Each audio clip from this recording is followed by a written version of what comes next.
സാമൂഹ്യ പ്രവർത്തകൻ ഡിജോ കാപ്പൻ അന്തരിച്ചു. 68 വയസ്സായിരുന്നു. വാഹനാപകടത്തിൽ പരിക്കേറ്റ് കഴിഞ്ഞ 6 മാസമായി ചികിത്സയിലിരിക്കുകയായിരുന്നു അന്ത്യം. 4 പതിറ്റാണ്ടോളം സംസ്ഥാനത്തെ ഉപഭോക്തൃ അവകാശങ്ങളുടെ കാവൽക്കാരനായി നിന്ന ഡിജോ കാപ്പന്റെ അന്ത്യം ഇന്ന് രാവിലെയായിരുന്നു. ഫ്ളാറ്റിൽ നിന്ന് കാർ പുറത്തെടുക്കുന്നതിനിടെ ചെരിപ്പ് ആക്സിലറേറ്ററിൽ കുരുങ്ങിയാണ് 6 മാസങ്ങൾക്ക് മുമ്പ് അപകടമുണ്ടായത്. സ്റ്റിയറിംഗിനും സീറ്റിനും ഇടയിൽ കുരുങ്ങിപ്പോയ അദ്ദേഹത്തിന് അപകടത്തിൽ ഗുരുതരമായി പരിക്കേറ്റിരുന്നു. 3 മാസം വെല്ലൂരിൽ ചികിത്സ തുടർന്ന അദ്ദേഹത്തെ പിന്നീട് പാലായിലെ സ്വകാര്യ ആശുപത്രിയിലേക്ക് മാറ്റുകയായിരുന്നു. ഇവിടെ തീവ്രപരിചരണ വിഭാഗത്തിൽ തുടരുന്നതിനിടെയാണ് അന്ത്യം സംഭവിച്ചത്.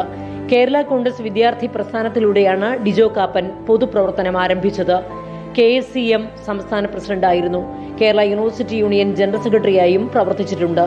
കേരള കോൺഗ്രസ് മാണി വിഭാഗത്തിലും ബാലകൃഷ്ണപിള്ള വിഭാഗത്തിലും ദീർഘകാലം പ്രവർത്തിച്ചു.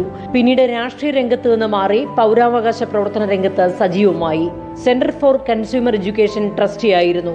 ബസ് പാസഞ്ചേഴ്സ് അസോസിയേഷൻ, KSEB ഉപഭോക്തൃ അസോസിയേഷൻ എന്നിവയ്ക്ക് നേതൃത്വം കൊടുത്തു.